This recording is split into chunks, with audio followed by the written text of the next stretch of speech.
Saat pulang malam lihat ibuku sedang mencuci piring dengan gemetar kedinginan, lalu suamiku ambil piring dari tangannya dan berteriak, "Hei tua, cuci yang bersih." Hatiku hancur, langsung ku balas suami dengan, "Sebelum cerita dimulai silahkan tulis di kolom komentar dari daerah mana saja teman-teman yang menonton cerita ini. Jangan lupa like dan subscribe agar channel ini bisa semakin berkembang dan mempersembahkan cerita yang lebih menarik lagi.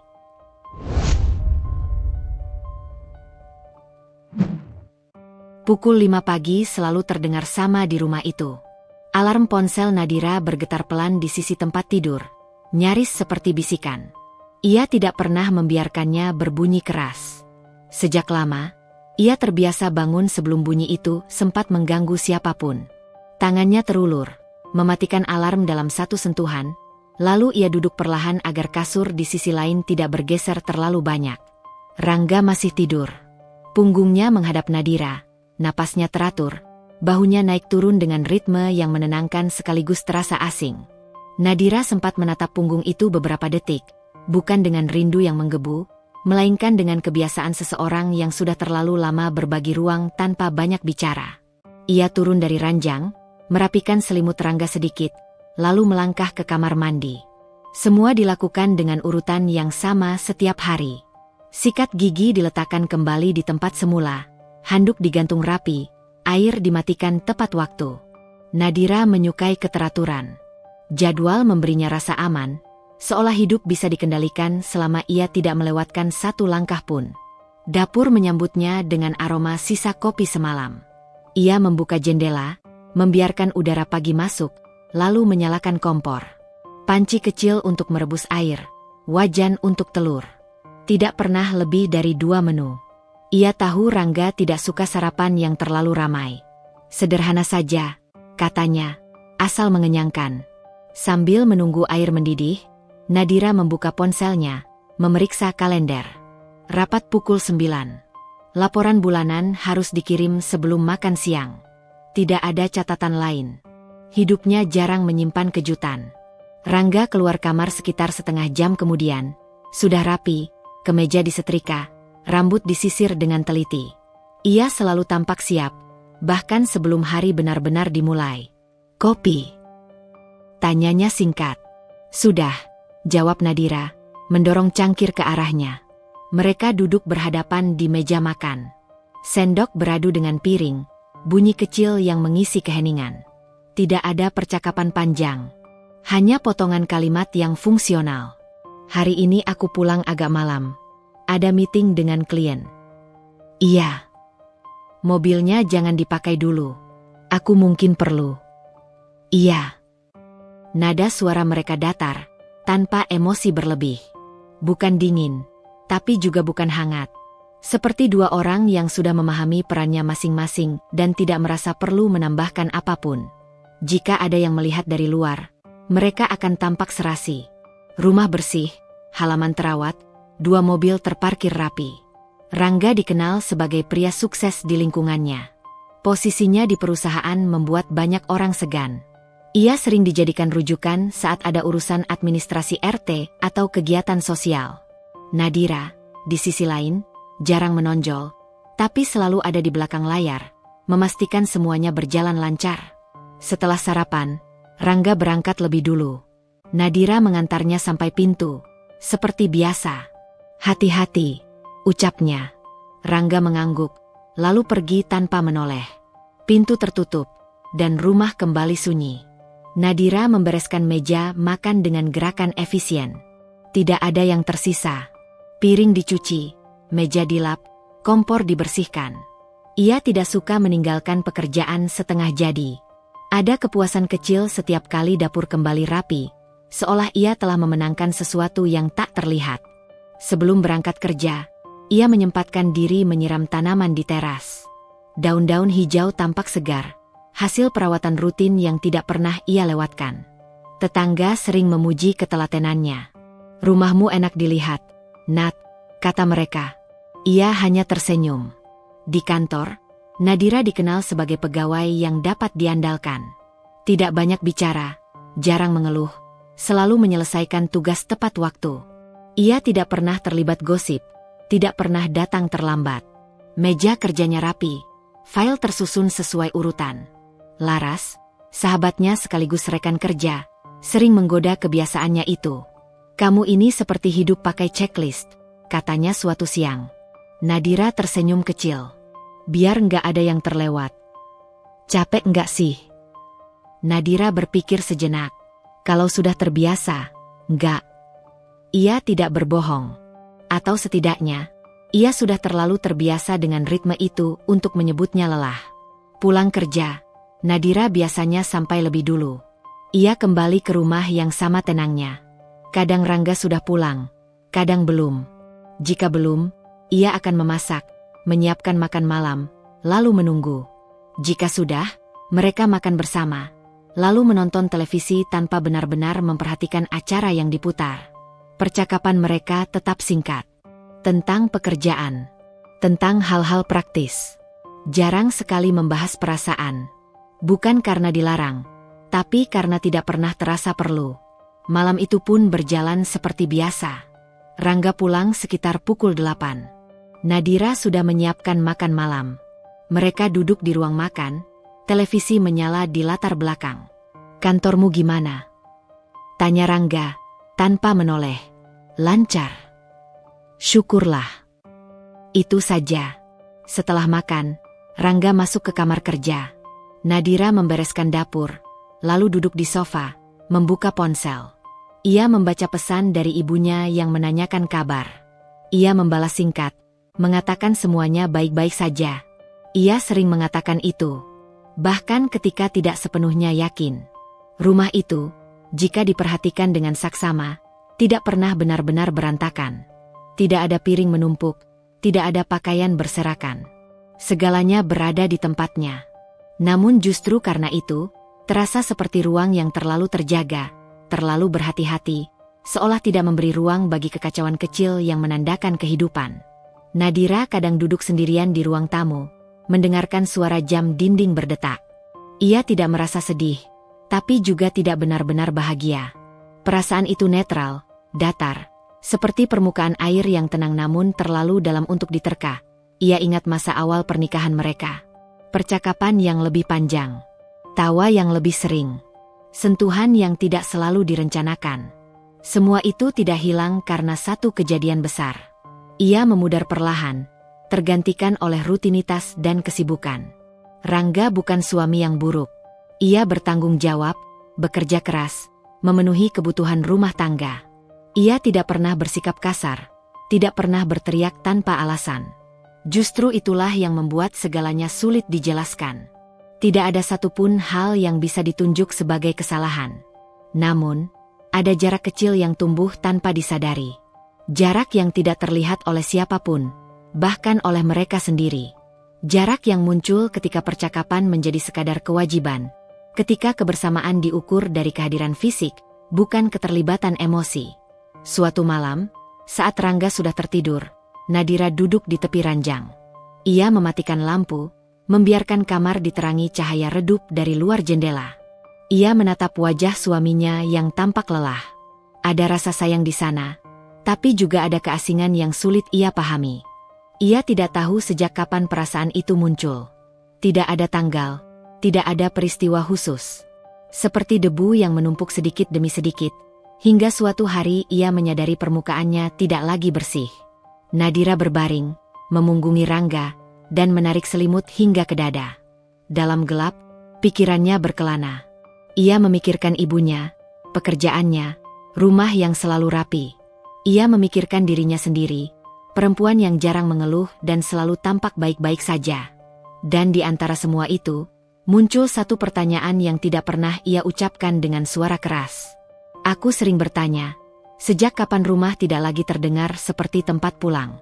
Pertanyaan itu menggantung di kepalanya, tanpa jawaban, seperti keheningan yang memenuhi setiap sudut rumah mereka. Bu Sari datang pada suatu pagi yang tampak biasa saja, tanpa koper besar, tanpa banyak barang, tanpa pengumuman penting. Ia hanya membawa satu tas kain berwarna coklat tua dan sebuah kantong plastik berisi beberapa potong pakaian. Ketika Nadira membukakan pintu, ibunya berdiri di sana dengan senyum yang terlalu hati-hati, seolah takut kehadirannya akan merepotkan. "Nggak lama kok," Nat, ucap Bu Sari sebelum sempat ditanya apapun. Cuma sebentar saja. Nadira langsung mengangguk. Tidak ada pertanyaan lanjutan. Tidak ada permintaan penjelasan. Ia hanya menarik tas ibunya ke dalam rumah dan mempersilakan Bu Sari masuk. Di dadanya, ada rasa lega yang tidak ia sadari selama ini ia tunggu. Bu Sari berdiri sebentar di ruang tamu. Matanya menyapu sekeliling rumah. Segalanya tampak rapi, bersih, dan tertata. Tidak ada yang berubah sejak terakhir kali ia berkunjung, beberapa bulan lalu. Ia mengangguk pelan, seolah mencatat sesuatu dalam diam.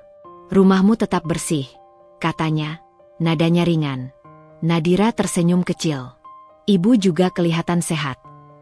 Bu Sari tertawa pelan, tawa singkat yang cepat ia hentikan sendiri. Ya, masih bisa masak, masih bisa jalan. Kalimat itu terdengar seperti pembelaan, bukan jawaban. Nadira menyiapkan kamar tamu untuk ibunya. Sprei diganti, lemari dibersihkan, handuk disiapkan. Bu Sari beberapa kali berkata tidak perlu, tetapi Nadira tetap melakukannya. Ada kebutuhan untuk memastikan ibunya merasa diterima, meski ia tahu ibunya akan tetap menjaga jarak. Rangga pulang sore itu seperti biasa. Nadira memperkenalkan Bu Sari dengan nada formal, seolah mereka bukan keluarga dekat.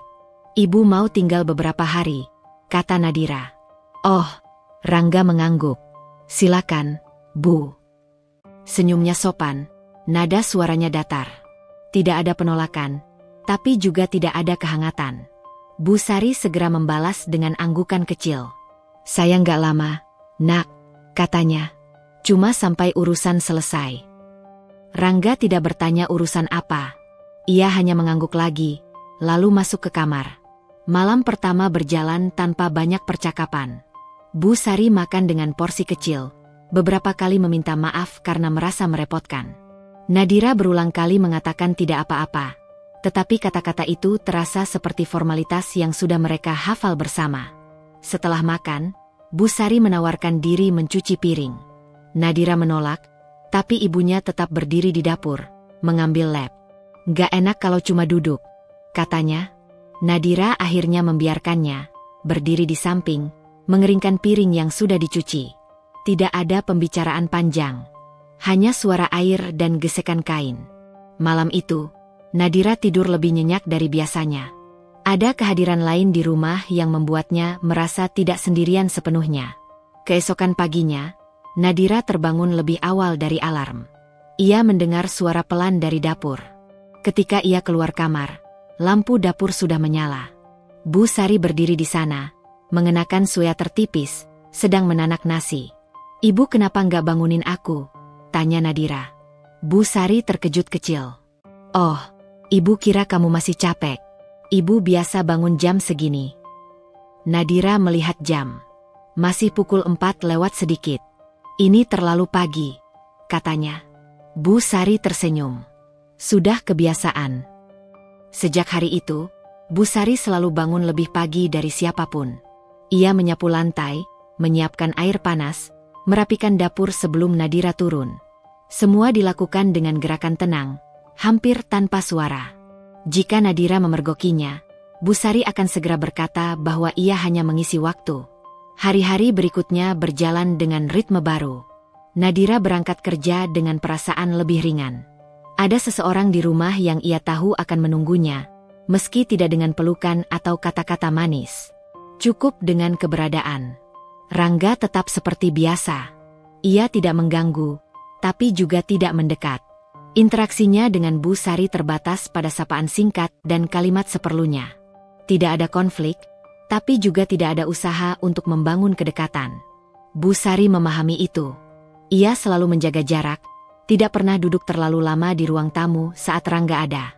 Jika Rangga pulang, Bu Sari akan segera masuk kamar atau ke dapur, seolah kehadirannya perlu dikurangi. Ibu nggak usah begitu, kata Nadira suatu malam. Bu Sari tersenyum tipis. Nggak apa-apa, ibu tahu diri. Kalimat itu membuat Nadira terdiam. Ia ingin mengatakan sesuatu, tetapi tidak tahu harus mulai dari mana. Hari demi hari, peran Bu Sari di rumah semakin jelas, meski tidak pernah dibicarakan. Ia memasak, membersihkan, merapikan, Nadira tidak memintanya, Rangga tidak menyuruhnya. Namun semuanya terjadi begitu saja, seolah itu adalah tempat yang secara alami ia ambil. Nadira merasa bersalah, tapi juga merasa terbantu. Ia pulang ke rumah yang sudah rapi, makanan sudah siap. Ada rasa nyaman yang tidak ingin ia ganggu dengan pertanyaan atau larangan. Suatu sore, Laras berkunjung. Ia melihat Bu Sari di dapur, tersenyum ramah, lalu menoleh ke Nadira. "Ibumu tinggal di sini?" tanyanya pelan. "Iya." "Sementara," jawab Nadira. Laras mengangguk, matanya menyapu ruangan. Ia tidak mengatakan apa-apa, tapi tatapannya seolah mencatat sesuatu. Malam itu, setelah Laras pulang, Nadira duduk di kamar ibunya. "Ibu betah di sini?" tanyanya. Bu Sari tersenyum. "Betah. Rumahmu tenang." Nadira menghela napas. Ia ingin bertanya lebih jauh, ingin tahu alasan sebenarnya ibunya datang, ingin memastikan ibunya tidak memaksakan diri. Namun semua pertanyaan itu tertahan. Ia hanya mengangguk, merasa ada sesuatu yang tidak seimbang, meski belum bisa ia namai. Bu Sari terus bangun paling pagi. Terus melakukan hal-hal kecil tanpa diminta. Terus meminta maaf atas hal-hal yang sebenarnya tidak perlu. Dan Nadira, meski merasa lega memiliki ibunya di dekatnya, mulai menyadari bahwa kehadiran itu perlahan mengisi ruang yang seharusnya kosong. Ruang yang selama ini tidak pernah ia sadari ada. Ia belum tahu apa artinya semua itu. Ia hanya tahu, rumah yang tampak utuh itu mulai berubah, bukan karena pertengkaran atau teriakan, melainkan karena diam yang terlalu lama dibiarkan bekerja sendiri. Hari-hari berikutnya mengalir dengan cara yang hampir tidak terasa berubah, tetapi jika diperhatikan lebih lama, ritmenya tidak lagi sama. Nadira tetap bangun pagi, tetap berangkat kerja dengan jadwal yang ketat, tetap pulang dengan kepala penuh angka dan tenggat.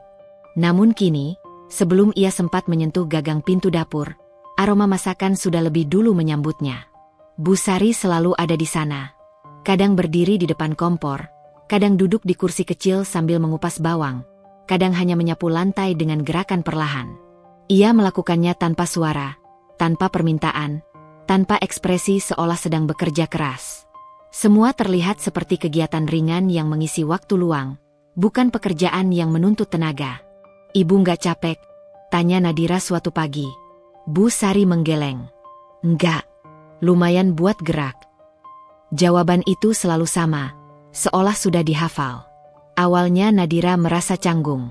Ia terbiasa mengurus rumah sendiri bersama Rangga, meski sebagian besar beban itu jatuh padanya. Kehadiran ibunya membuat segalanya terasa lebih mudah, terlalu mudah. Ia pulang ke rumah yang bersih, makan malam yang sudah siap, pakaian yang telah dilipat rapi. Ia tahu itu seharusnya tidak menjadi kebiasaan. Ia tahu ibunya datang bukan untuk menggantikan perannya. Tetapi setiap kali hendak melarang, kelelahan lebih dulu menutup niatnya. Hari-hari di kantor tidak pernah ringan. Nadira sering pulang dengan pundak tegang dan mata lelah. Saat melihat ibunya sudah membereskan segalanya, ada rasa bersalah yang muncul, tetapi juga rasa lega yang tidak bisa ia sangkal. Rangga, di sisi lain, menerima perubahan itu tanpa banyak komentar. "Masakannya enak," katanya suatu malam, sambil menyendok nasi. "Ibu yang masak," jawab Nadira. "Oh," Rangga mengangguk. "Bagus. Jadi kamu nggak terlalu capek." Nada suaranya datar, seolah itu kesimpulan logis yang tidak perlu diperdebatkan. Bu Sari tersenyum kecil dari ujung meja, lalu menunduk kembali pada piringnya. Ia makan dengan pelan, sering berhenti seolah memastikan tidak menghabiskan terlalu banyak. Percakapan di meja makan tetap singkat. Tidak ada pembahasan tentang siapa yang mengerjakan apa, atau apakah semua ini adil. Semua berjalan seolah-olah sudah disepakati bersama, padahal tidak pernah ada pembicaraan. Setiap pagi, Bu Sari bangun paling awal. Nadira sering terjaga oleh suara halus dari dapur. Bunyi panci disentuh pelan, langkah kaki yang dijaga agar tidak mengganggu. Ketika Nadira keluar kamar, dapur sudah rapi, air panas sudah siap. "Ibu nggak perlu begini," kata Nadira suatu hari. Nada suaranya lebih tegas dari biasanya. Bu Sari menoleh, tersenyum. "Ibu senang." Kalimat itu mengakhiri pembicaraan. Selalu begitu. Rangga jarang menyadari detail. Ia melihat rumah bersih, makanan tersedia, dan menganggap semuanya berjalan sebagaimana mestinya. Baginya, itu wajar. Ibunya Nadira tinggal di rumah mereka, membantu sedikit, tidak ada yang salah. Namanya juga orang tua. Katanya suatu malam ketika Nadira sempat mengutarakan kegelisahannya dengan nada hati-hati.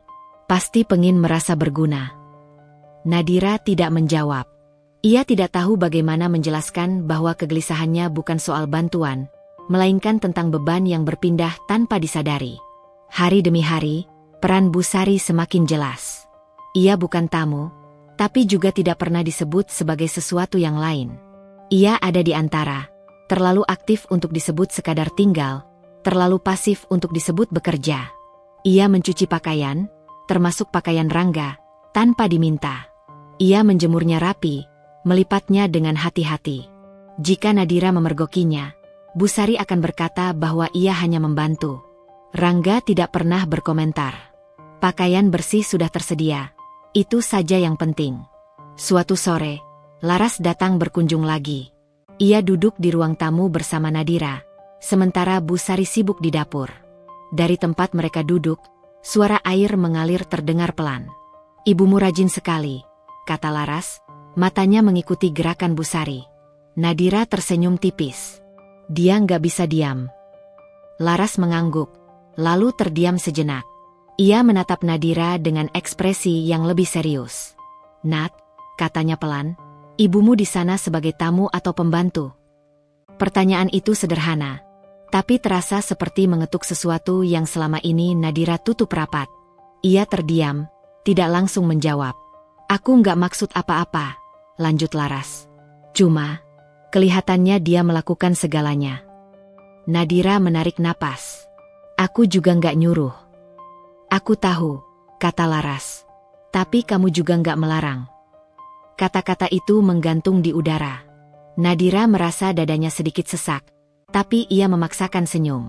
"Dia ibuku," katanya. "Aku nggak mungkin nyuruh dia duduk diam." Laras tidak membalas. Ia hanya mengangguk, seolah memahami, meski jelas masih menyimpan pertanyaan. Malam itu, setelah Laras pulang, Nadira duduk sendirian di kamar. Ia mendengar suara Bu Sari membereskan dapur, seperti biasa. Ia ingin keluar dan membantu, ingin menghentikan ibunya, tetapi tubuhnya terasa berat. Ia membiarkan semuanya berjalan, meyakinkan dirinya bahwa ini hanya sementara. Rangga masuk kamar dan berbaring tanpa banyak bicara. Ia tampak lelah. Nadira menatap punggungnya, seperti yang sering ia lakukan. "Bu Sari besok mau masak apa?" tanya Rangga tiba-tiba. Nadira terdiam. Ia tidak tahu bagaimana perasaannya mendengar kalimat itu. "Katanya sayur sop," jawabnya akhirnya. "Oh," Rangga mengangguk. "Cocok." Tidak ada rasa bersalah dalam suaranya. Tidak ada kesadaran bahwa kalimat itu mengukuhkan sesuatu yang tidak pernah dibicarakan. Malam semakin larut. Nadira berbaring, menatap langit-langit. Ia memikirkan pertanyaan Laras, memikirkan ibunya yang selalu bangun paling pagi, memikirkan dirinya sendiri yang memilih diam karena lelah. Ketimpangan itu belum menjadi masalah. Belum ada pertengkaran, belum ada air mata. Semuanya masih terlihat baik-baik saja, terlalu baik. Namun di balik rutinitas yang tidak pernah ditanyakan, ada sesuatu yang perlahan tumbuh, bukan kemarahan, bukan kebencian, melainkan perasaan tidak adil yang belum menemukan nama. Dan Nadira, untuk pertama kalinya, mulai menyadari bahwa diam pun bisa menjadi keputusan. Dingin mulai terasa di rumah itu tanpa pernah disebutkan dengan kata-kata. Awalnya hanya berupa perubahan kecil yang sulit ditangkap. Udara pagi yang lebih menusuk saat jendela dapur dibuka. Lantai yang terasa lebih lama hangat meski matahari sudah naik.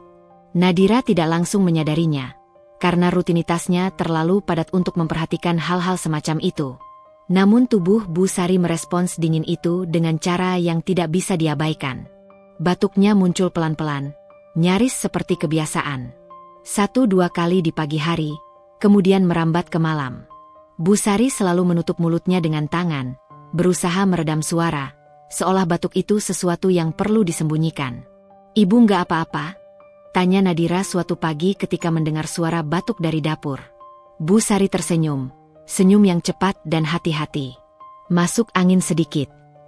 Ia mengatakannya dengan nada ringan, seolah itu jawaban yang sudah cukup. Nadira mengangguk, meski matanya sempat menangkap sesuatu yang berbeda. Wajah ibunya tampak lebih pucat. Garis-garis lelah di sekitar mata terlihat lebih jelas. Tangannya juga mulai bergetar. Awalnya Nadira mengira itu karena udara pagi yang dingin. Tangannya sendiri kadang bergetar jika terlalu lama terkena air. Tetapi getaran itu tidak selalu muncul saat pagi. Kadang terjadi siang hari, kadang saat Bu Sari sedang duduk diam, memegang cangkir teh. Nadira memperhatikan dari jauh, tanpa berani menegur terlalu sering. Ia takut terlihat berlebihan, takut membuat ibunya merasa diawasi. Setiap kali hendak berkata sesuatu, Bu Sari lebih dulu tersenyum dan berkata bahwa ia baik-baik saja. "Ibu sudah biasa," katanya. Kalimat itu semakin sering diucapkan. Suatu sore, Nadira pulang lebih awal. Ia mendapati Bu Sari duduk di kursi dapur, memijat pergelangan tangannya sendiri. Ketika menyadari kehadiran Nadira, Bu Sari segera berhenti dan berdiri. "Kenapa, Bu?" tanya Nadira. Nadanya lebih cemas dari yang ia rencanakan. "Nggak kenapa-kenapa," jawab Bu Sari cepat. "Cuma pegal." Nadira mengambil selimut tipis dari sofa dan menyampirkannya ke bahu ibunya. "Pakai ini saja," katanya. Bu Sari langsung menepisnya pelan. "Nggak usah, gerah nanti." Padahal udara di dapur jelas terasa dingin. Nadira ingin membantah, tetapi Bu Sari sudah kembali bergerak, mengambil kain lap, mengelap meja yang sebenarnya sudah bersih. Penolakan itu bukan yang pertama.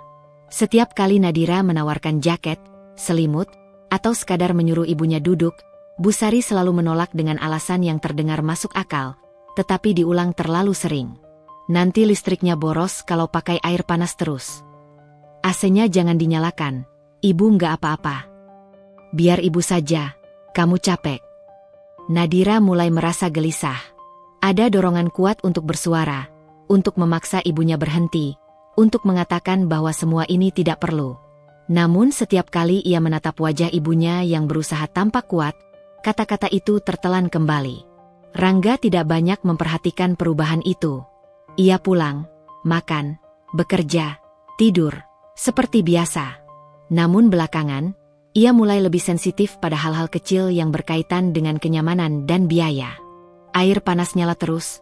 tanyanya suatu malam, menatap kamar mandi. "Ibu sering pakai buat cuci piring," jawab Nadira. Rangga mengernyit. "Bilangin aja pakai air biasa. Ini bukan hotel." Nada suaranya tidak tinggi, tapi cukup untuk membuat Nadira terdiam. Ia ingin mengatakan bahwa air dingin terlalu menusuk, bahwa tangan ibunya sering bergetar. Tetapi kalimat-kalimat itu terasa terlalu besar untuk percakapan sederhana tentang air. "Iya," jawab Nadira singkat. Sejak itu, Nadira lebih sering mematikan pemanas air sebelum Bu Sari sempat menggunakannya. Ia tidak mengatakan alasannya. Bu Sari juga tidak bertanya. Ia hanya mencuci piring dengan air dingin, menahan getar di tangannya seolah itu bagian dari pekerjaan. Batuk Bu Sari semakin sering terdengar di malam hari. Nadira kadang terbangun, mendengarnya dari kamar sebelah. Ia bangun, membuka pintu pelan, mengintip. Bu Sari duduk di tepi ranjang, menutup mulut dengan sapu tangan. "Ibu kenapa nggak panggil aku?" tanya Nadira suatu malam. Bu Sari menggeleng. "Nggak mau ganggu." Kalimat itu membuat dada Nadira terasa berat. Ia duduk di samping ibunya, meraih tangan yang dingin. Getaran halus terasa jelas di telapak tangan itu. "Tangan ibu dingin," katanya pelan. Bu Sari menarik tangannya perlahan. "Nanti juga hangat." Ia berkata demikian sambil tersenyum, tetapi senyum itu tidak sampai ke matanya. Nadira ingin menangis, tetapi ia menahannya. Ia takut air mata justru akan membuat ibunya merasa bersalah. Jadi ia hanya duduk di sana beberapa menit, lalu kembali ke kamarnya, membawa kegelisahan yang tidak bisa ia bagi dengan siapapun. Rangga mulai sering mengeluh tentang hal-hal kecil. Kenapa jendela dibuka pagi-pagi begini? Dingin. Kenapa lampu nyala terus di dapur? Kenapa belanja bulanan jadi lebih banyak? Nada suaranya bukan marah, tetapi penuh ketidaknyamanan. Nadira menjawab seperlunya, berusaha meredam semuanya agar tidak berkembang menjadi pertengkaran. Ia tidak ingin suasana rumah semakin berat. Namun rumah itu tetap terasa semakin sunyi. Bukan karena tidak ada orang. Ada mereka bertiga, bergerak di ruang yang sama. Tetapi tidak ada percakapan yang benar-benar mengalir.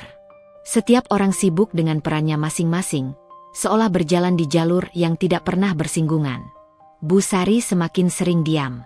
Ia bekerja lebih pelan, lebih hati-hati. Tangannya gemetar setiap kali memegang piring, gelas, sendok. Ia menyesuaikan gerakannya agar getaran itu tidak terlihat. Nadira memperhatikan semuanya, menyimpannya dalam diam. Ia mulai merasa bersalah karena membiarkan ibunya berada di posisi itu, tetapi juga merasa terjebak. Ia tidak tahu bagaimana cara menjelaskan kepada Rangga tanpa membuat semuanya terasa seperti tuduhan. Suatu malam, saat Rangga sudah tidur, Nadira duduk di ruang tamu sendirian. Ia menatap tangan ibunya yang terbayang dalam pikirannya. Tangan yang dulu kuat, yang membesarkannya, yang kini gemetar karena dingin dan kelelahan. Ia menyadari sesuatu yang membuat dadanya semakin sesak. Dingin di rumah itu bukan hanya soal udara. Itu dingin yang tumbuh dari kebiasaan, dari diam yang terlalu lama, dari ketimpangan yang tidak pernah disebut sebagai masalah. Dan di tengah dingin itu, tangan Bu Sari menjadi simbol yang tidak bisa lagi ia abaikan. Tangan yang bergetar bukan hanya karena suhu, tetapi karena posisi yang tidak pernah benar-benar ia pilih. Nadira tahu, cepat atau lambat, ia harus bersuara. Namun untuk saat ini, ia masih memilih diam, membiarkan dingin itu menetap, berharap semuanya tidak akan menjadi lebih buruk. Padahal jauh di dalam hatinya, ia sudah merasakan bahwa sesuatu sedang menuju ke arah yang tidak bisa lagi dihentikan hanya dengan diam. Malam itu, Nadira pulang lebih larut dari biasanya. Jam di ponselnya menunjukkan hampir 11 ketika mobilnya berhenti di depan rumah. Lampu teras tidak menyala. Halaman tampak gelap, hanya diterangi cahaya samar dari lampu jalan. Nadira duduk sejenak di dalam mobil. Tangannya masih menggenggam setir, membiarkan mesin mati perlahan. Tubuhnya lelah, bukan hanya oleh pekerjaan, tetapi oleh hari yang terasa terlalu panjang. Rapat molor, laporan direvisi, dan satu kesalahan kecil yang membuatnya harus mengulang perhitungan dari awal. Ia sudah membayangkan rumah sebagai tempat untuk menurunkan semua beban itu, meski akhir-akhir ini rumah tidak lagi sepenuhnya memberinya rasa tenang. Ia membuka pintu mobil dan melangkah pelan menuju rumah. Kunci berputar tanpa suara keras. Begitu pintu terbuka, ia langsung merasakan dingin menyentuh kulitnya. Rumah itu gelap. Tidak ada lampu ruang tamu yang menyala, tidak ada suara televisi, tidak ada tanda-tanda aktivitas. Namun ada suara lain. Suara air. Pelan, berulang, berasal dari arah dapur. Nadira berhenti melangkah. Sepatunya masih terpasang, tas kerjanya tergantung di bahu. Ia berdiri di lorong, membiarkan telinganya menangkap bunyi itu dengan lebih jelas. Air mengalir dari keran, disusul bunyi piring bersentuhan. Sesekali terdengar bunyi logam yang ditahan agar tidak beradu terlalu keras. Ia tahu siapa yang ada di sana, bahkan sebelum melihatnya. Nadira melangkah perlahan, nyaris tanpa suara. Lampu dapur menyala redup. Di bawah cahaya itu, Bu Sari berdiri di depan wastafel. Tubuhnya sedikit membungkuk, sweater tipis yang ia kenakan tampak tidak cukup menahan dingin malam. Tidak ada jaket, tidak ada selimut. Hanya kain lap yang tergantung di pundaknya. Tangannya gemetar. Getaran itu terlihat jelas sekarang, tidak lagi bisa disamarkan. Jari-jari Bu Sari mencengkeram piring dengan hati-hati, seolah takut piring itu terlepas dan jatuh. Setiap gerakan dilakukan perlahan, penuh kehati-hatian. Air dingin mengalir membasahi tangannya yang tampak memerah. Nadira berdiri mematung di ambang pintu dapur. Ada dorongan kuat untuk berteriak, untuk berlari menghampiri, untuk menarik tangan ibunya dari air dingin itu. Ada kemarahan yang tiba-tiba naik ke dadanya, panas dan menyakitkan. Namun semua itu tertahan di tenggorokan, tidak menemukan jalan keluar. "Ibu," suaranya keluar pelan, hampir tidak terdengar. Bu Sari terkejut kecil. Bahunya menegang sesaat sebelum ia menoleh. Begitu melihat Nadira, ia tersenyum, senyum yang terlalu cepat, terlalu dipaksakan. "Kamu sudah pulang," katanya. "Kok enggak bilang?" Nadira menelan ludah. Aku baru sampai. Ibu kira kamu pulang lebih awal, ujar Busari sambil kembali menunduk, melanjutkan pekerjaannya. Piringnya tadi belum sempat dicuci. Nada suaranya biasa saja, seolah itu penjelasan yang wajar. Nadira melangkah mendekat. Ia bisa melihat lebih jelas tangan ibunya yang gemetar di bawah air. Ujung jarinya tampak pucat. Ia ingin segera mematikan keran itu, tetapi kakinya terasa berat. Ibu kenapa nggak pakai jaket? Tanyanya. Busari tertawa kecil. Nanti basah. Kalimat itu sederhana, tapi terasa seperti tamparan pelan. Nadira menoleh ke kursi dapur, tempat jaket ibunya biasanya diletakkan. Jaket itu ada di sana, tergantung rapi, kering, tidak tersentuh. Ibu kedinginan, kata Nadira, lebih seperti pernyataan daripada pertanyaan. Busari menggeleng. Ah, enggak, ini cuma air dingin sedikit. Sedikit. Nadira menggenggam tangannya sendiri, berusaha menahan getaran emosi yang mulai menjalar ke seluruh tubuhnya.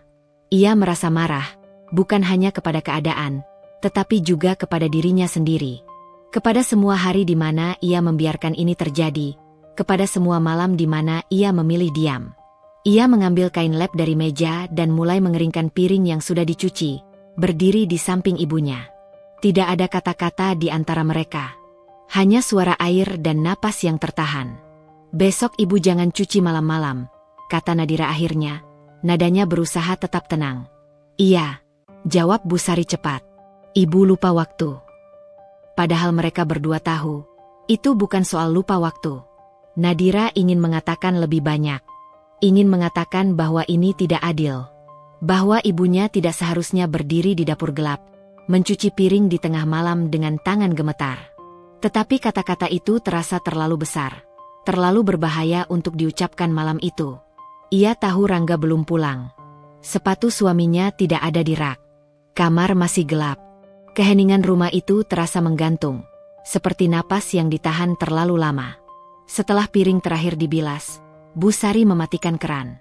Ia mengelap tangannya dengan handuk kecil, berusaha menyembunyikan getaran yang masih tersisa. Ibu tidur dulu, katanya. Kamu pasti capek. Nadira mengangguk, tidak mempercayai suaranya sendiri.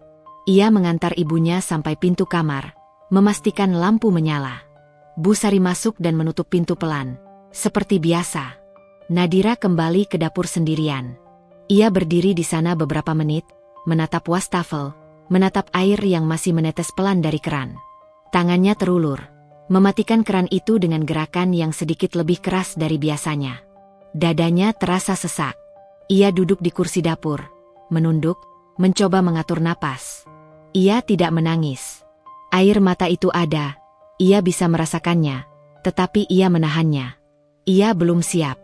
Belum sekarang. Jam di dinding berdetak pelan. Setiap detiknya terasa panjang. Rumah itu terlalu sunyi untuk dibiarkan seperti ini, pikirnya. Terlalu banyak hal yang ditahan, terlalu banyak yang tidak diucapkan. Di tengah kesunyian itu, terdengar suara pintu depan terbuka. Langkah kaki Rangga memasuki rumah. Nadira mengangkat kepala perlahan. Jantungnya berdetak lebih cepat. Ia masih duduk di dapur. Piring-piring sudah rapi, air sudah mati. Namun bayangan tangan gemetar ibunya masih begitu nyata di benaknya. Ia menarik napas panjang, mencoba menenangkan diri, tepat ketika langkah Rangga semakin mendekat ke arah dapur.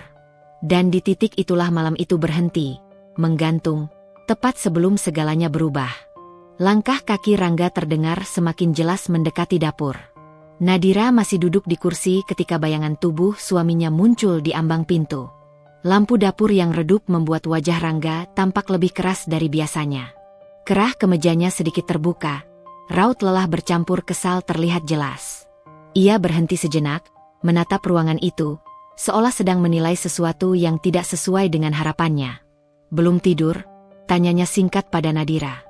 Nadira menggeleng pelan. Baru sampai. Rangga mengangguk, lalu melangkah lebih jauh ke dapur. Pandangannya jatuh pada wastafel, pada piring-piring yang masih basah meski sudah tersusun rapi. Ia tidak melihat Nadira lagi. Matanya tertuju ke sosok yang berdiri membelakanginya. Busari. Ibu Nadira kembali ke dapur tanpa sepengetahuan Nadira. Entah sejak kapan ia berdiri di sana lagi, mencuci satu piring yang entah dari mana asalnya. Mungkin piring kecil yang tadi ia pakai untuk minum. Mungkin ia merasa dapur belum cukup rapi. Sweater tipis itu masih melekat di tubuhnya. Tangan tuanya kembali berada di bawah aliran air dingin. Tangannya masih gemetar. Nadira berdiri. Kursi di belakangnya bergeser sedikit, menimbulkan bunyi kecil yang terdengar terlalu keras di tengah keheningan. Ia hendak melangkah maju, hendak menghentikan ibunya, hendak berkata bahwa itu tidak perlu. Namun Rangga lebih cepat. Ia melangkah mendekat ke wastafel, berdiri tepat di samping Bu Sari. Nadira melihat tangan Rangga terulur, mengambil piring dari genggaman ibunya dengan gerakan kasar. Air memercik ke lantai. "Ini kenapa masih kotor begini?" Suara Rangga meninggi. Bu Sari terkejut. Tubuhnya menegang. Tangannya yang kosong kini menggantung di udara. Jari-jarinya bergetar lebih jelas. Saya ulangi lagi," katanya pelan. Kalimat itu keluar dengan nada yang sangat rendah, hampir seperti permintaan maaf yang tidak diminta. Rangga tidak menunggu. Ia mengangkat piring itu sedikit lebih tinggi, menatapnya sekilas, lalu membantingnya kembali ke wastafel. "Hei tua, cuci yang bersih." Suara itu memecah dapur seperti sesuatu yang retak dari dalam. Nadira merasa seolah udara di sekitarnya berhenti bergerak. Detik itu juga, semua suara lain menghilang. Detak jam dinding tidak terdengar. Air yang mengalir dari keran seakan membeku di tengah jalan. Yang ada hanya kalimat itu, menggantung di udara, menusuk telinganya, masuk terlalu dalam. "Hei tua, cuci yang bersih." Nadira menatap ibunya. Bu Sari membeku. Ia tidak menangis, tidak berteriak, tidak melawan. Ia berdiri diam, menunduk, seolah tubuhnya tiba-tiba lupa bagaimana cara bergerak. Bahunya sedikit gemetar, bukan karena marah, melainkan karena dingin dan keterkejutan. Tangannya terulur perlahan, mengambil kembali piring itu tanpa suara. "Maaf," katanya. Satu kata, pelan, rapuh. Kata itu jatuh di antara mereka seperti sesuatu yang tidak seharusnya ada di sana. Nadira merasakan sesuatu di dadanya runtuh. Ia tidak ingat kapan terakhir kali ia merasakan perasaan seperti ini. Campuran antara marah, sakit, malu, dan bersalah yang bercampur menjadi satu. Selama ini, ia selalu mampu menahan diri. Selalu mampu menenangkan keadaan. Selalu memilih diam agar semuanya tetap terlihat baik-baik saja. Namun malam itu, kalimat Rangga telah melewati batas yang bahkan tidak ia sadari ada. Ia melangkah maju. "Rangga." Namanya keluar dari mulut Nadira dengan suara yang berbeda. Tidak keras, tetapi tegas. Rangga menoleh, sedikit terkejut. Mungkin karena selama ini, Nadira jarang memanggil namanya dengan nada seperti itu. "Kenapa?" Rangga menghela napas kesal. "Aku cuma minta dicuci yang bersih. Masa begitu aja nggak bisa?" Nadira tidak menjawab langsung. Pandangannya kembali ke ibunya, ke punggung yang sedikit membungkuk itu, ke tangan yang bergetar saat memegang piring. Ia melihat perempuan yang membesarkannya, yang dulu bangun paling pagi demi menyiapkan segalanya, yang kini berdiri di dapur orang lain, dimarahi seperti anak kecil. "Bu," kata Nadira pelan. "Sudah, biar aku saja." Bu Sari menoleh, matanya berkaca-kaca, tetapi ia menggeleng cepat. "Nggak apa-apa." Kalimat itu seperti pisau kecil yang menusuk berulang kali. Rangga mendengus. "Kalau memang nggak sanggup, bilang. Jangan setengah-setengah." Nadira menoleh ke suaminya. Wajah Rangga tampak tegang, rahangnya mengeras. Ia tidak terlihat merasa bersalah. Bagi Rangga, semua ini hanyalah soal pekerjaan yang tidak dilakukan dengan benar. Dan disitulah Nadira akhirnya berdiri sepenuhnya di antara mereka. "Cukup," katanya. Kata itu tidak keras, tetapi jelas. Sangat jelas. Rangga terdiam sesaat. Ia menatap Nadira dengan ekspresi tidak percaya. "Apa?" Nadira menarik napas panjang. Tangannya mengepal di sisi tubuhnya. Ada banyak kata yang ingin keluar. Banyak sekali. Tentang dingin. Tentang tangan gemetar. Tentang ibunya yang selalu meminta maaf meski tidak salah. Tentang dirinya sendiri yang terlalu lama diam. Namun ia tahu, jika ia mengucapkan semuanya malam itu, tidak akan ada jalan kembali. Aku bilang cukup, ulangnya. Suaranya sedikit bergetar, tetapi tidak surut. Bu Sari berdiri di belakangnya, terdiam. Ia tidak tahu harus kemana. Ia ingin menghilang dari dapur itu, dari situasi itu, dari tatapan Rangga yang keras. Rangga tertawa kecil, tanpa humor. Kamu kenapa sih? Ini kan cuma soal piring. Nadira menatapnya. Lama. Untuk pertama kalinya sejak mereka menikah, ia tidak menghindari tatapan itu. Ini bukan soal piring, katanya pelan. Kalimat itu menjadi batas yang selama ini tidak pernah ada di antara mereka. Rangga hendak berkata sesuatu lagi, tetapi Nadira mengangkat tangannya sedikit, memberi isyarat agar ia berhenti. Dadanya naik turun, napasnya berat. Ia bisa merasakan air mata menggenang, tetapi ia menahannya. Bukan malam ini. Ia tidak ingin menangis di hadapan Rangga. Ada hal-hal yang tidak seharusnya kamu katakan, lanjut Nadira, suaranya masih terkendali, meski seluruh tubuhnya gemetar. Terutama pada orang yang tidak pernah berbuat apa-apa padamu. Rangga terdiam. Wajahnya berubah, antara marah dan tersinggung. Ia tidak terbiasa dibantah. Apalagi dengan nada seperti itu. Bu Sari akhirnya melangkah mundur, perlahan, membawa piring itu ke rak. Tangannya masih gemetar. Ia tidak menatap siapapun. Setelah meletakkan piring, ia berjalan keluar dapur tanpa suara, kembali ke kamarnya, menutup pintu pelan seperti biasa. Pintu itu tertutup, dan hanya tersisa Nadira dan Rangga di dapur. Udara terasa berat. Sunyi kembali, tetapi bukan sunyi yang sama seperti sebelumnya. Ini sunyi yang penuh dengan sesuatu yang belum selesai, sesuatu yang tidak bisa lagi disapu dengan diam.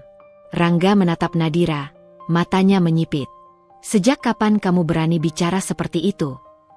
Nadira menatapnya kembali. Tangannya masih mengepal. Ada gemetar kecil yang kini tidak ia sembunyikan. Aku sudah lama ingin bicara, katanya. Ia berhenti di sana. Tidak melanjutkan. Tidak menjelaskan. Tidak meluapkan semuanya. Kalimat-kalimat berikutnya masih ia simpan rapat di dadanya, menunggu waktu yang tepat. Karena ia tahu, begitu ia mengatakannya, segalanya akan berubah. Dan malam itu, di dapur yang dingin, di bawah lampu redup, Nadira akhirnya berdiri sebagai dirinya sendiri, bukan lagi perempuan yang selalu memilih diam. Namun apa yang akan ia lakukan setelah ini, bahkan ia sendiri belum sepenuhnya siap mengakuinya. Setelah pintu kamar ibunya tertutup, rumah itu tidak kembali tenang. Sunyi memang kembali, tetapi bukan sunyi yang biasa. Ada sesuatu yang tertinggal di udara, sesuatu yang tidak bisa diurai hanya dengan tidur atau berpura-pura lupa. Nadira berdiri di dapur beberapa saat, menatap meja, wastafel, piring yang sudah rapi. Semuanya tampak sama seperti sebelumnya, tetapi rasanya berbeda. Seperti ruang yang baru saja dilalui sesuatu yang besar dan tak kasat mata. Rangga masih berdiri di sana. Ia menyilangkan tangan di dada, ekspresinya keras, tidak sepenuhnya marah, tetapi jelas tersinggung. Kamu berlebihan, katanya akhirnya. Nada suaranya tidak tinggi. Justru itu yang membuat kalimat itu terasa lebih menusuk. Seolah apa yang baru saja terjadi hanyalah kesalahpahaman kecil yang dibesar-besarkan oleh Nadira. Nadira tidak langsung menjawab. Ia menunduk sebentar, mengatur napas. Ia tidak ingin suara gemetarnya terdengar lagi. Ia tidak ingin memberi Rangga alasan untuk menganggapnya lemah. Aku cuma minta kamu jangan bicara seperti itu, katanya akhirnya. Seperti apa? Rangga menghela napas pendek. Aku cuma ngomel sedikit. Kamu langsung defensif. Defensif. Kata itu berputar di kepala Nadira. Terasa asing sekaligus familiar. Ia ingin bertanya, sejak kapan membela ibunya disebut berlebihan? Namun pertanyaan itu tetap tinggal di dalam kepalanya. Sudahlah, lanjut Rangga, mengambil gelas dan menuangkan air minum. Jangan dibesar-besarkan. Ia minum, lalu menaruh gelas dengan bunyi pelan. Tidak ada permintaan maaf. Tidak ada refleksi. Bagi Rangga, percakapan itu selesai. Nadira mengangguk pelan. Ia tahu, jika ia melanjutkan, tidak akan ada titik temu malam itu. Ia tidak ingin berteriak, tidak ingin menangis. Ia hanya ingin semuanya berhenti sementara. "Aku mau tidur," katanya singkat. Rangga mengangkat bahu. "Terserah." Nadira melangkah ke kamar tanpa menoleh lagi. Di dalam kamar, ia duduk di tepi ranjang, memunggungi pintu. Tangannya diletakkan di pangkuan, jari-jarinya saling menggenggam erat. Ia menunggu sesuatu, air mata, mungkin, tetapi yang datang justru kelelahan yang pekat. Ia tidak menangis. Bukan karena tidak sakit, melainkan karena ia terlalu sadar akan setiap perasaan yang bergerak di dalam dirinya. Menangis terasa seperti kemewahan yang tidak bisa ia izinkan malam itu. Beberapa menit kemudian, pintu kamar diketuk pelan. "Nat." Suara Bu Sari terdengar dari luar. Nadira segera berdiri dan membukakan pintu. Ibunya berdiri di sana dengan wajah yang tampak lebih tua dari biasanya. Matanya merah, bukan karena menangis keras, melainkan karena menahan. "Ibu minta maaf," kata Bu Sari pelan. Kalimat itu membuat dada Nadira kembali sesak. "Kenapa ibu minta maaf?" Nadira bertanya, nadanya tertahan. "Ibu bikin suasana jadi nggak enak," ujar Bu Sari.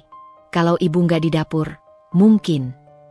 "Bu," Nadira memotong dengan lembut, "bukan salah ibu." Bu Sari menggeleng. "Ibu nggak mau kamu ribut sama suami gara-gara ibu." Kata-kata itu membuat Nadira terdiam.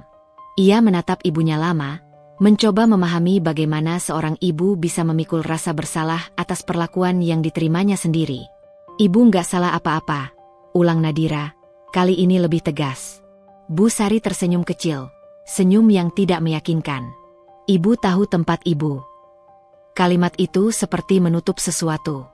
Nadira ingin membantah, ingin mengatakan bahwa rumah itu juga rumah ibunya, bahwa ia tidak perlu tahu diri sampai sejauh itu. Namun Bu Sari sudah melangkah mundur. "Ibu tidur dulu," katanya. "Kamu juga istirahat." Setelah pintu kamar ibunya tertutup, Nadira kembali duduk di ranjang.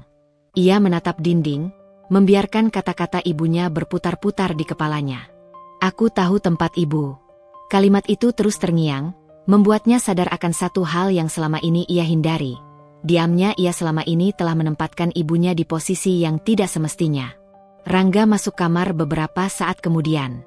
Ia berganti pakaian tanpa bicara, lalu berbaring, membelakangi Nadira. Seperti biasa, seolah tidak ada yang perlu dibahas. Lampu dimatikan. Gelap menyelimuti kamar. Nadira berbaring dengan mata terbuka. Ia mendengar napas Rangga yang mulai teratur. Ia sendiri tidak mengantuk. Pikiran-pikirannya bergerak cepat, tetapi teratur. Seperti roda yang akhirnya menemukan ritmenya. Ia tidak merasa ingin melampiaskan kemarahan. Tidak ada dorongan untuk membalas dengan teriakan atau ancaman. Yang ada justru kejelasan yang dingin. Ia memikirkan ibunya, tangan gemetar, air dingin, kata maaf yang tidak seharusnya diucapkan. Ia memikirkan dirinya sendiri, bertahun-tahun memilih diam, mengira itu bentuk kedewasaan. Ia memikirkan Rangga, sikapnya yang menganggap segalanya wajar selama berjalan sesuai kebutuhannya. Dan untuk pertama kalinya, Nadira berhenti bertanya-tanya tentang perasaan. Ia mulai memikirkan tindakan. Perlahan, ia bangkit dari ranjang tanpa membangunkan Rangga. Ia mengambil ponselnya dari meja samping.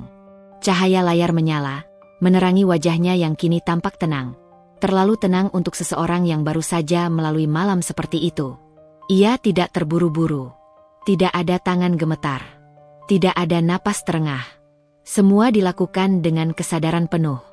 Ia membuka aplikasi bank. Layar meminta sidik jari. Ia menempelkan jarinya. Akses terbuka. Saldo muncul. Daftar rekening. Riwayat transaksi. Semua angka itu terasa asing dan familiar sekaligus. Selama ini, ia mengurusnya, mengawasinya, tetapi jarang benar-benar menggunakannya sebagai alat keputusan. Ia memilih menu pengaturan kartu. Nama Rangga tertera di sana. Nadira menatap layar itu beberapa detik. Tidak ada monolog dramatis di kepalanya. Tidak ada kalimat besar tentang harga diri atau pembalasan. Yang ada hanya satu pikiran sederhana. Ini batas. Jarinya bergerak. Ia menekan opsi blokir. Sistem meminta konfirmasi. Nadira menarik napas sekali, lalu menekan konfirmasi. Layar berubah. Proses berjalan. Tidak ada suara. Tidak ada getaran. Hanya satu perubahan kecil yang tidak terlihat oleh siapapun malam itu. Nadira mematikan layar ponsel dan meletakkannya kembali di meja. Ia kembali berbaring, menatap gelap. Perlawanan itu tidak berisik. Tidak ada yang tahu. Tidak ada yang langsung berubah. Namun di balik keheningan kamar itu, sesuatu telah bergeser, pelan, rasional, dan tidak bisa sepenuhnya ditarik kembali. Pagi itu tidak dimulai dengan pertengkaran. Tidak ada suara keras. Tidak ada pintu dibanting. Bahkan tidak ada kalimat sinis. Justru itulah yang membuat segalanya terasa janggal. Rangga berangkat lebih awal dari biasanya. Nadira tahu itu karena suara langkahnya di koridor terdengar tergesa, tidak teratur. Ia tidak pamit seperti biasanya. Tidak mencium kening. Tidak menyebut nama Nadira. Hanya bunyi pintu yang ditutup sedikit lebih keras dari kebiasaan. Nadira duduk di meja makan, menatap cangkir tehnya yang belum diminum. Ia tahu, sesuatu sedang bergerak di luar sana, meski belum terlihat. Ia tidak mengirim pesan, tidak bertanya, tidak merasa perlu. Di kantor, Rangga baru menyadari keanehan itu ketika hendak membayar kopi di kedai langganannya. Ia sudah berdiri di antrean, memesan seperti biasa, bahkan sempat menegur barista yang dikenalnya. Semua terasa normal, sampai mesin EDC mengeluarkan bunyi penolakan. "Maaf, Pak, kartunya tidak bisa," kata si barista sopan. Rangga tersenyum tipis. "Coba lagi." Mesin berbunyi lagi. Tetap sama. Rangga mengeluarkan kartu lain. Hasilnya tidak berbeda. "Ada masalah jaringan?" tanyanya. Nadanya mulai kaku. "Mungkin kartunya diblokir, Pak." Kata itu seperti tidak langsung sampai ke kepalanya. Diblokir terdengar terlalu besar. Terlalu tidak masuk akal untuk rutinitas pagi yang biasa. "Tidak mungkin," kata Rangga cepat. "Kemarin masih dipakai." Barista hanya mengangguk, canggung. Rangga akhirnya membayar tunai, tetapi perasaan tidak enak sudah terlanjur merayap. Di mobil, Rangga membuka aplikasi bank di ponselnya. Layar memuat lebih lama dari biasanya. Ketika akhirnya terbuka, notifikasi kecil muncul di bagian atas. Status kartu, tidak aktif. Rangga menatap layar itu lama. Jantungnya berdetak lebih cepat. Ia menekan ulang, keluar masuk aplikasi, memastikan itu bukan kesalahan sistem. Namun hasilnya tetap sama. Tangannya mengepal. Pikirannya langsung menuju satu nama. Nadira. Ia menekan nomor istrinya. Nada sambung terdengar beberapa kali sebelum akhirnya panggilan terputus. Tidak diangkat. Rangga mencoba lagi. Tetap tidak dijawab. Amarah mulai naik, bukan dalam bentuk teriakan, melainkan tekanan di dada. Selama ini, segala sesuatu berjalan dengan satu asumsi dasar. Ia memegang kendali. Ia yang bekerja, ia yang menghasilkan, ia yang menentukan. Bahkan ketika Nadira ikut bekerja, peran itu tidak pernah benar-benar berubah di kepalanya. Dan kini, satu kartu kecil membuat asumsi itu retak. Siang hari, Rangga pulang lebih cepat dari jadwal. Nadira sedang di rumah, duduk di ruang kerja kecilnya. Ia mendengar suara pintu, langkah cepat, dan pintu ruang kerja dibuka tanpa ketukan. "Kamu blokir kartu aku?" tanya Rangga tanpa basa-basi. Nada suaranya rendah, tetapi tajam. Bukan bertanya untuk tahu, melainkan untuk menekan. Nadira menoleh perlahan. Wajahnya tenang. Tidak ada ekspresi bersalah. Tidak ada tantangan. "Iya," jawabnya singkat. Satu kata itu jatuh dengan berat di antara mereka. "Kamu sadar nggak sih apa yang kamu lakukan?" Rangga mendekat satu langkah. Itu keterlaluan. Nadira menutup laptopnya dengan pelan. Ia berdiri, menyamakan tinggi mereka. Tidak ada gerakan tergesa. Tidak ada sikap defensif. "Aku sadar," katanya. "Kenapa?" Rangga bertanya. Kali ini suaranya sedikit naik. "Kamu mau nunjukin apa?" Nadira menatap suaminya lurus-lurus. Ia tidak menjawab segera. Ia membiarkan jeda itu bekerja, membiarkan Rangga merasakan ketidaknyamanan yang selama ini tidak pernah ia rasakan. Aku mau rumah ini punya batas, katanya akhirnya. Rangga tertawa pendek, tanpa humor. Batas? Kamu pikir ini permainan? Bukan, Nadira menjawab tenang. Ini kehidupan kita. Kehidupan kita selama ini jalan baik-baik saja. Rangga membalas cepat. Kamu yang tiba-tiba berubah. Nadira menggeleng pelan. Aku tidak berubah. Aku berhenti mengabaikan. Kalimat itu membuat Rangga terdiam sesaat. Ia tidak terbiasa dengan Nadira yang berbicara seperti ini. Tidak emosional, tidak memohon, tidak mencari persetujuan. Kamu mempermalukan aku, katanya kemudian. Nadira menghela napas pelan. Aku tidak melakukan apapun di luar rumah ini. Tidak ada yang tahu. Tapi aku tahu, Rangga menekan. Aku jadi nggak bisa apa-apa. Nadira menangkap kalimat itu. Ia tidak langsung menanggapi, tetapi matanya menunjukkan bahwa ia mendengar lebih dari yang Rangga sadari. Kenapa selama ini kamu bisa apa-apa? Tanyanya pelan. Apa maksudmu? Karena uang itu, Nadira menunjuk ke arah ponsel Rangga. Atau karena kita saling menghormati? Rangga membuka mulut, lalu menutupnya lagi. Untuk pertama kalinya, ia kesulitan merangkai jawaban yang terdengar meyakinkan. Ini bukan soal uang, katanya akhirnya, meski terdengar ragu. Nadira mengangguk. Aku setuju. Makanya aku lakukan ini. Keheningan kembali mengisi ruangan. Rangga mondar-mandir sebentar, lalu berhenti. Kamu mau apa sebenarnya? Tanyanya, kali ini lebih rendah, hampir mendesak. Nadira tidak menjawab dengan daftar tuntutan. Ia tidak menyebut ibunya. Tidak mengulang kejadian malam itu. Ia tahu, jika ia menyebutkan semua itu sekarang, Rangga akan defensif, menolak, dan mengalihkan. Aku mau kita setara, katanya. Rangga tertawa lagi, lebih keras. Setara? Kamu hidup dari uangku. Kalimat itu keluar begitu saja, dan begitu terdengar. Bahkan Rangga sendiri tampak terkejut. Nadira tidak. Kalau begitu, Nadira berkata pelan, kenapa kamu panik saat aku memegang satu akses? Pertanyaan itu menggantung, tidak meminta jawaban segera. Rangga menatap Nadira dengan tatapan yang berbeda. Bukan marah sepenuhnya, bukan meremehkan, melainkan bingung. Seperti seseorang yang baru sadar bahwa tanah di bawah kakinya tidak sepadat yang ia kira.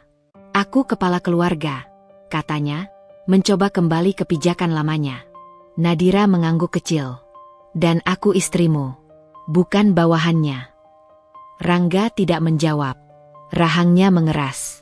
Ia merasa kehilangan sesuatu, meski belum bisa menamainya. Selama ini, ia tidak pernah mempertanyakan siapa yang bergantung pada siapa. Ia menganggap jawabannya jelas. Kini, kejelasan itu goyah. Ia mengambil jaketnya dan melangkah keluar tanpa kata pamit. Pintu tertutup, kali ini tanpa suara keras. Nadira berdiri di ruang kerja itu beberapa saat, sendirian.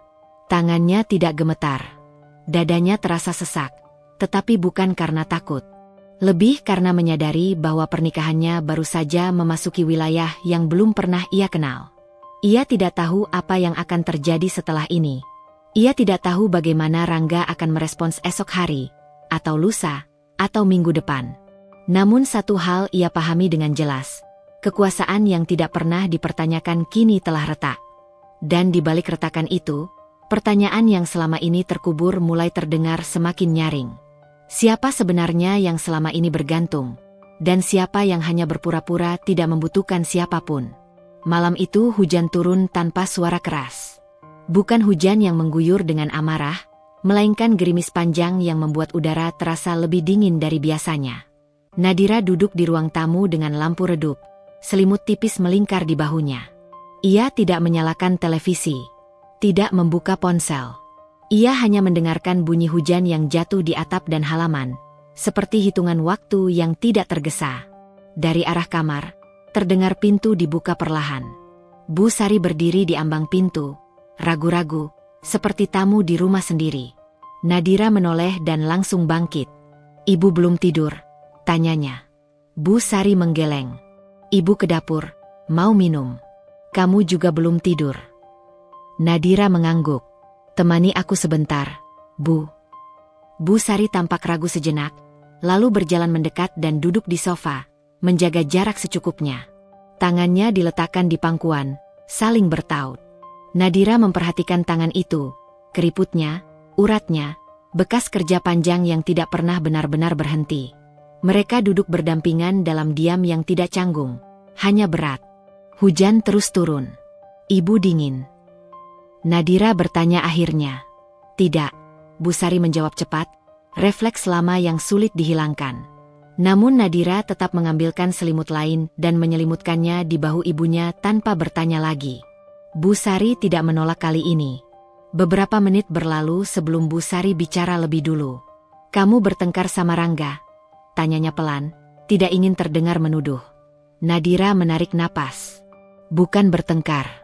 Bicara. Bu Sari mengangguk kecil. Ibu bikin susah ya. Kalimat itu membuat Nadira menoleh cepat. Kenapa selalu itu yang ibu pikirkan? Bu Sari tersenyum tipis. Karena sejak dulu begitu. Nadira terdiam. Ia menyadari, ia tidak pernah benar-benar mendengar cerita ibunya. Ia tumbuh dengan pengorbanan yang dianggap wajar, dengan kehadiran seorang ibu yang selalu ada tetapi jarang disorot. Bu, Nadira memulai, suaranya lebih pelan dari biasanya. Ibu capek nggak selama ini? Bu Sari tampak terkejut oleh pertanyaan itu. Ia menatap Nadira lama, seolah menimbang apakah jawaban jujur boleh diucapkan. Capek, katanya akhirnya. Tapi ibu sudah terbiasa. Jawaban itu terasa lebih menyakitkan daripada keluhan. Nadira menelan ludah.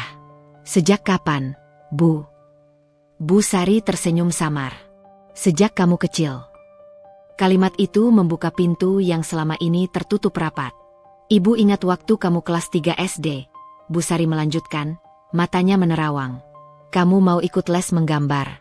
Ibu bilang tidak bisa, tapi kamu tetap tersenyum. Malamnya, kamu tidur lebih cepat.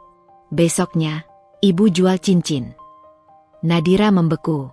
Aku nggak tahu. Ibu tahu kamu nggak tahu, kata Bu Sari lembut. Memang begitu seharusnya. Air mata mulai menggenang di mata Nadira, tetapi belum jatuh. Aku pikir ibu kuat, Nadira berbisik. Bu Sari mengangguk. Ibu memang kuat. Tapi kuat itu bukan berarti tidak merasa. Kata-kata itu menembus sesuatu di dalam dada Nadira. Ia teringat masa kecilnya. Bagaimana ia jarang meminta, jarang mengeluh, karena ia belajar dari ibunya bahwa diam adalah cara bertahan. Ibu nggak pernah minta dibela, lanjut Bu Sari. Ibu cuma nggak mau jadi beban. Kalimat itu membuat air mata Nadira akhirnya jatuh. Ia menutup wajah dengan tangan, bahunya bergetar pelan. Aku yang salah, Bu, katanya terisak. Aku biarin semuanya. Aku pikir diam itu dewasa. Bu Sari menepuk tangan Nadira dengan pelan. Ibu tahu kamu berusaha. Tapi aku salah. Nadira menggeleng, air matanya mengalir tanpa suara keras. Aku lihat ibu capek. Aku lihat tangan ibu gemetar. Tapi aku diam. Aku pilih aman. Bu Sari menghela napas panjang. Kamu takut? Iya, Nadira mengangguk. Takut kehilangan rumah. Takut ribut. Takut dianggap istri yang susah. Ia menatap ibunya, matanya merah. Aku baru sadar, Bu, diamku itu bukan netral. Itu menyakiti. Bu Sari terdiam lama. Hujan di luar terdengar semakin pelan. Kamu anak perempuan, kata Bu Sari akhirnya. Ibu ingin kamu hidup lebih baik dari ibu. Bukan lebih kuat dalam diam, tapi lebih berani bicara. Nadira menggenggam tangan ibunya erat. Aku janji, Bu. Aku nggak akan biarin ini terus. Bu Sari tersenyum. Tetapi senyum itu tidak sepenuhnya lega. Ibu nggak minta apa-apa, Nat. Ibu cuma mau tenang. Kalimat itu sederhana, tetapi berat. Nadira mengangguk. Aku tahu. Mereka duduk berdampingan lagi. Kali ini lebih dekat. Tidak ada solusi yang dirumuskan. Tidak ada rencana besar. Hanya dua perempuan dengan luka yang saling menyadari keberadaan satu sama lain. Di luar, hujan mulai reda.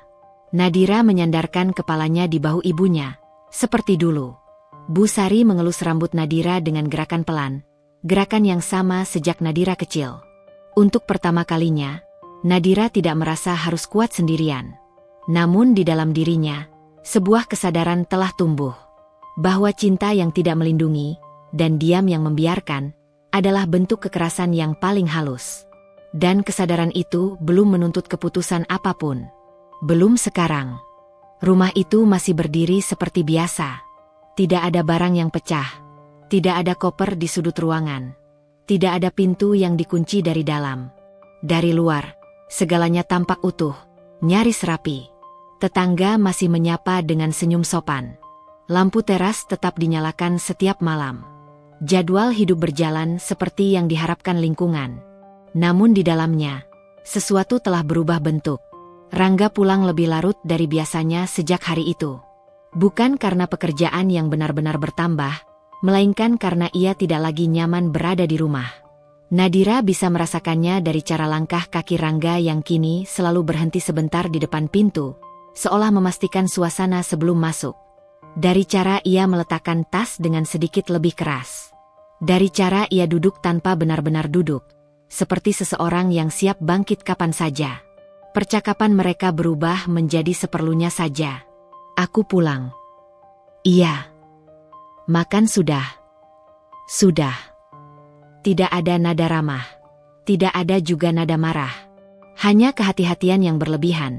Seperti dua orang yang sama-sama takut mengatakan sesuatu yang salah. Rangga menjadi lebih defensif, meski tidak selalu dengan kata-kata. Ia sering menghela napas panjang tanpa sebab yang jelas. Ia menghabiskan waktu lebih lama dengan ponselnya, menggulir layar tanpa fokus. Sesekali ia melirik Nadira, tetapi tatapan itu cepat dialihkan, seolah takut tertangkap sedang mengamati. Nadira tidak bertanya. Ia juga tidak menjelaskan. Ia sudah melewati fase ingin dipahami. Kini, ia berada di fase ingin jujur pada dirinya sendiri, meski hasilnya belum ia ketahui. Bu Sari berusaha semakin mengecilkan dirinya. Ia tidak lagi bangun terlalu pagi. Ia tidak lagi menyentuh pekerjaan rumah tanpa diminta. Ia duduk lebih lama di kamar, membaca buku lama, melipat pakaian sendiri, menjaga jarak dari ruang-ruang bersama. Nadira melihat semua itu dan dadanya terasa sesak, tetapi ia tidak melarang. Ia tahu, perubahan ini adalah bentuk kehati-hatian ibunya, bukan pemulihan. Rumah itu menjadi rapuh bukan karena pertengkaran, melainkan karena terlalu banyak yang tidak diucapkan. Suatu sore, Rangga pulang dengan wajah letih yang tidak biasa. Ia meletakkan ponselnya di meja, menatap Nadira lama sebelum akhirnya bicara. "Kita nggak bisa begini terus," katanya. Nada suaranya tidak keras. Justru terdengar seperti permohonan yang disamarkan sebagai keluhan. Nadira mengangguk pelan. "Aku tahu. Kamu mau apa sebenarnya?" Rangga bertanya. "Aku merasa semua salah di matamu sekarang." Nadira menatapnya. "Aku nggak pernah bilang semua salah. Tapi kamu bikin aku seperti orang yang harus diawasi," Rangga menekan. "Seolah aku musuh di rumah sendiri." Nadira menarik napas perlahan. "Aku cuma berhenti menutup mata." Rangga menggeleng, frustasi. "Kamu berubah." "Aku tumbuh," Nadira menjawab pelan. Kalimat itu tidak dimaksudkan untuk melukai, tetapi Rangga menerimanya sebagai serangan. Rahangnya mengeras. Ia berdiri, berjalan mondar-mandir sebentar, lalu berhenti. "Kamu mau pergi?" tanyanya tiba-tiba. Pertanyaan itu membuat Nadira terdiam. Bukan karena takut, melainkan karena ia belum memiliki jawaban yang jujur. "Aku belum tahu," katanya akhirnya. Jawaban itu lebih menakutkan daripada ya atau tidak. Rangga tertawa pendek, tanpa humor. "Kamu selalu rapi, selalu terencana. Sekarang kamu bilang gak tahu." Nadira mengangguk. "Karena untuk pertama kalinya, aku gak mau bohong sama diriku sendiri." Rangga menatapnya lama. Ada sesuatu di matanya, bukan kebencian, bukan cinta sepenuhnya, melainkan kehilangan kendali. Ia terbiasa berada di posisi yang pasti. Dan kini, ketidakpastian itu berdiri tepat di hadapannya. "Kita ini suami istri," katanya, suaranya lebih rendah. "Bukan dua orang asing." Nadira mengangguk. Justru karena itu aku nggak mau hidup seperti orang asing di rumah sendiri. Percakapan itu tidak berakhir dengan keputusan. Rangga akhirnya pergi ke kamar, menutup pintu tanpa suara keras. Nadira tetap duduk di ruang tengah, merasakan kelelahan yang tidak bisa disembuhkan dengan tidur. Malam itu, Nadira berdiri di depan jendela, menatap halaman yang gelap. Lampu teras memantulkan bayangan samar dirinya sendiri di kaca. Ia terlihat seperti seseorang yang sedang menunggu, bukan orang lain, melainkan keberanian dalam dirinya sendiri. Ia belum tahu akan kemana. Ia belum tahu bentuk hidup seperti apa yang akan ia pilih. Ia belum tahu apakah rumah ini bisa dihangatkan kembali atau harus dibiarkan runtuh perlahan. Yang ia tahu hanyalah satu, ia tidak bisa kembali menjadi perempuan yang diam. Rumah ini belum selesai. Pernikahan ini belum selesai. Luka-luka ini belum menemukan bahasa yang tepat. Dan di tengah semua ketidakpastian itu, Nadira akhirnya mengakui satu kebenaran yang selama ini ia hindari. Aku akhirnya mengerti, yang paling dingin di rumah ini bukan udara malam, melainkan hati yang terlalu lama kubiarkan membeku.